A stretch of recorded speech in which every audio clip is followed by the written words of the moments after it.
Bible சொல்லுது. இப்போ இந்த சர்ப்பமானது தந்திரம் உள்ளதா இருந்த இந்த சர்ப்பத்தை இவன் வந்து பிடிச்சிட்டான், லூசிபர். ஆனா ஒரு காரியம் அங்க இருந்துச்சு. இவன் கேள்வி கேட்கும்போது பதில் சொன்ன பெண்ணு அவ யாரு? தேவனுடைய குமாரத்தி, டாக்டர் ஆஃப் காட். அவளும் யார்தான்? தேவனுடைய குமாரத்தி தான். இந்த தேவ குமாரத்தினுடைய வாயிலிருந்து ஒரு வார்த்தை தவறுதலா வந்துச்சு. அவன் கேட்ட கேள்விக்கு பதில் சொன்னால அதோட அவன் நினைச்சிருக்கணும், நிறுத்திருக்கணும். அதுக்கு பிறகு பேச போகும்போது அங்க என்னது உண்டாச்சு? பாவம் உண்டாச்சு. ஆண்டவர் அந்த விருட்சத்தின் கனியை தொடக்கூடாதுன்னு சொல்லல. என்ன செய்யக்கூடாது? புசிக்க கூடாது. 2வது அதிகாரம் ஆதியாகமம் 2:16 சொல்லுது பாருங்க. தேவனாகிய கர்த்தர் மனுஷனை நோக்கி, நீ தோட்டத்தில் உள்ள சகல விருட்சத்தின் கனியையும் புசிக்கவே புசிக்கலாம், ஆனாலும் நன்மை தீமை அறியத்தக்க விருட்சத்தின் கனியை புசிக்க வேண்டாம். விருட்சத்தின் கனியை என்ன செய்யக்கூடாது? புசிக்க வேண்டாம். அதை நீ புசிக்கும் நாளில் சாகவே சாவா என்று கட்டளையிட்டார். இவ்வளவுதான் சொன்னாரு. தொடாண்டான்னு சொன்னாரா? அப்போ இந்த பெண் சொன்னது என்னது? பொய். முதல் பொய் யார் பேசுறா? ஏவாள் பேசுறாங்க. பெண் பலவீனமான பாண்டம். இவன் பார்த்தா இவன் மூலமா தான் என்ன செய்யணும்? இப்போ உள்ள போகணும். சந்ததியை கொண்டு வரக்கூடிய ஃபிகர் யாரு? இவதான். இவளை என்ன செய்யணும்? இப்போ கைக்குள்ள எடுக்கணும். இவளை கைக்குள்ள எடுத்தா தேவன் நினைக்கிற பிளான்ல நானும் என்ன செய்வேன்? கலந்துக்கிடுவேன். அவருடைய வித்தை கொண்டு வரட்டும், நான் யாருடைய வித்தை கொண்டு வருவேன்? என்னுடைய வித்தை கொண்டு வருவேன். இவ்வளவுதானே இல்லையா? பிளானோட உள்ள வந்துட்டு பாருங்க. பிள்ளைகள் சத்தம் போடுதோ? சின்ன பிள்ளைகளுக்கு கொஞ்சம் மிட்டாய் வாங்கி வச்சுக்கணும்.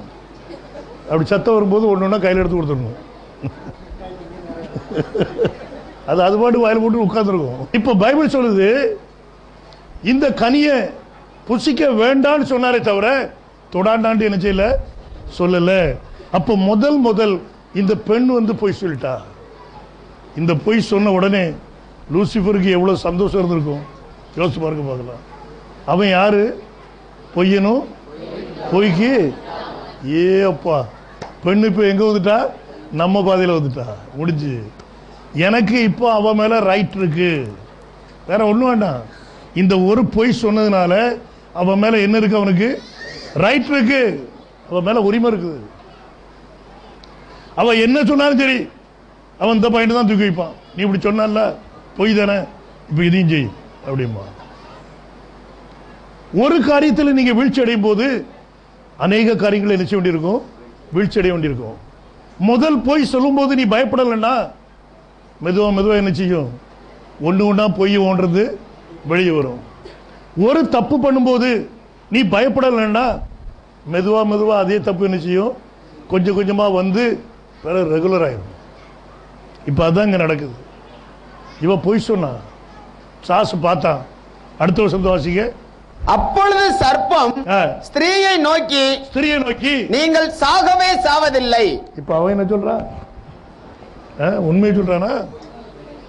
ஆண்டவர் ஏற்கனவே என்ன சொல்லி வச்சிருக்காரு? அதே மாதிரிதான் சொல்லியிருக்காரு. பார்த்துடுங்க, டபுள் வார்த்தை இல்லையா? அங்க வாசித்து பாருங்க 16ஆம் வசனத்துல. தேவனாகிய கர்த்தர் மனுஷனை நோக்கி, நீ தோட்டத்தில் உள்ள சகல விருட்சத்தின் கனியையும் புசிக்கவே புசிக்கலாம், ஆனாலும் நன்மை தீமை அறியத்தக்க விருட்சத்தின் கனியை புசிக்க வேண்டாம். அதை நீ புசிக்கும் நாளில் சாகவே சாவா என்று கட்டளையிட்டார். சாகவே சாவாயினாரு. அவன் என்ன சொல்றான்? சாகவே. இதெல்லாம் இவ்வளவு கரெக்டா பேசுறான். அவன் அந்த வார்த்தையை மாத்தினா பத்திங்களா? அவர் சொன்ன வார்த்தையை அப்படியே எடுத்து கொஞ்சம் ஆட் பண்ணிக்கிட்டான். அவரு சாவாயினாரு, இவன் சாகுவதில்லை அப்படின்ட்டான். 90% ரைட்டா இருப்பான், 10% நினைச்சுவான் பொய்யா இருக்கும். அவ்வளவுதான். கரெக்டா அடிச்சா ஆண்டவர் பனிஷ்மெண்ட் பண்ணா முதல்ல யாருக்கு பண்ணட்டும்? ஏவலுக்கு பண்ணட்டும். அதுக்கு பிறகு தானே ஏண்ட வரணும். அப்ப பாத்துக்கலாம் இல்லையா? தான் வச்சு இப்போ இந்த நன்மை தீமை அறியத்தக்க விருட்சம் இந்த வசனத்து பிரகாரம் உண்டாகிறத பார்க்கணும். நம்ம பைபிள்ல ஆதியாகமம் 2வது அதிகாரத்தில் நீங்க படிச்சுக்கலையா? வாசிங்க 9வது வசனத்துக்கு வாங்க.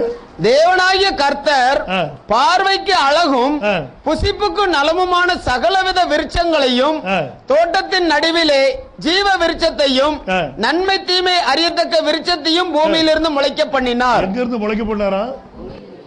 இப்படி எல்லாரும் நினைச்சுக்கிட்டு இருக்கா? இல்ல, அந்த வார்த்தையை ஆங்கிலத்தில் படிக்க சொல்லிருக்கோம். நீங்க out of the ground, out of the ground made the Lord made. எது பூமியிலிருந்து உண்டாகுது பாருங்க. made the God, Lord God to grow every tree that is pleasant to the sight and good for food. அதாவது பார்வைக்கு நலமானது, பார்வைக்கு அழகானது, புசிப்புக்கு நலமானது, இப்படிப்பட்ட எல்லா விருட்சங்களையும் பூமியிலிருந்து தேவன் என்ன செய்தாரா? முளைக்க பண்ணினார். ஆனா அடுத்த வார்த்தை சொல்லு பாருங்க. ஆனா the tree of life அதாவது ஜீவ விருட்சத்தையும் also in the midst of the garden. அவ்வளவுதான். ஜீவ விருட்சம் மட்டும்தானா? The tree of life also in the midst of the garden. Tree of life is also in the midst of the garden. In the midst of the garden. And the tree of knowledge. And the tree of knowledge of good and evil. Good and evil. ஜீவ விருட்சத்தையும் நன்மை தீமை அறியத்தக்க விருட்சத்தையும் என்ன செய்தாங்க? எங்க இருக்கு? பூமியிலிருந்து முளைக்க பண்ணாரு.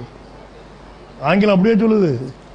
இல்ல, நன்மை தீமை அறியத்தக்க விருட்சத்தையும் இந்த ஜீவ விருட்சத்தையும் அந்த தோட்டத்தின் நடுவில் என்ன செய்தார்? வைத்தார். முளைக்க பண்ணல, மறந்துறாங்க.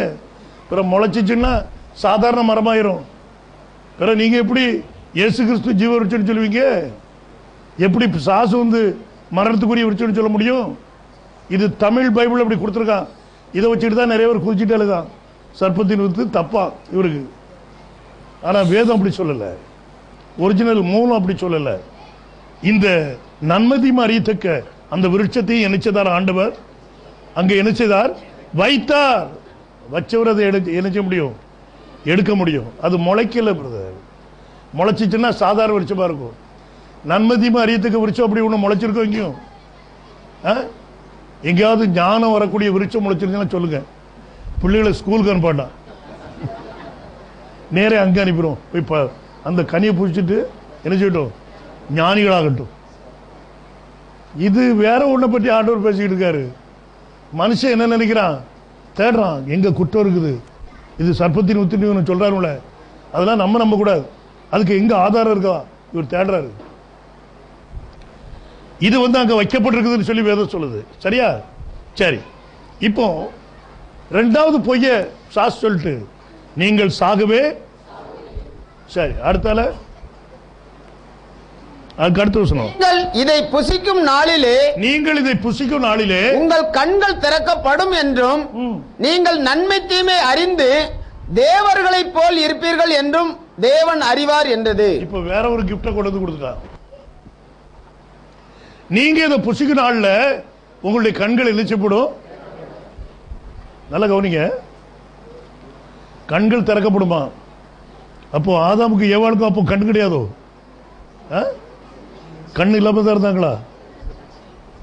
காது கிடையாதா? அவங்களுக்கு கண்ணு இருந்துச்சு இல்லையா?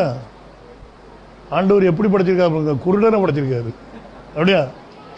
குருடனை படைச்சு தன்னை மாதிரி படைச்சிருக்கேன்னு சொல்றாரு. அப்போ ஆதாமுக்கும் கண் இல்லை, யாருக்கும் கண் இல்லை. ஒரு பொம்பளை சொன்னா, இந்த கடவுளுக்கு கண்ணே இல்லப்பா, என் பிள்ளைகள்லாம் வியாதியில கஷ்டப்படுது, இவருக்கு என்னது இல்லை? கண்ணே இல்லை அப்படின்னா. அப்போ ஆதாமுக்கு கண் இல்லைன்னா யாருக்கும் கண் கிடையாது, தேவனுக்கும் கண் கிடையாது. ஏன்? ஆதாம் யாருடைய சாயலில் சிருஷ்டிக்கப்பட்டான்? கண்ணு இருந்துச்சு, நல்ல கண்ணு தான். அதனால என்ன பேர் வச்சிருக்காங்க? நல்ல கண்ணுன்னு பேர் வச்சிருக்க இல்லையா?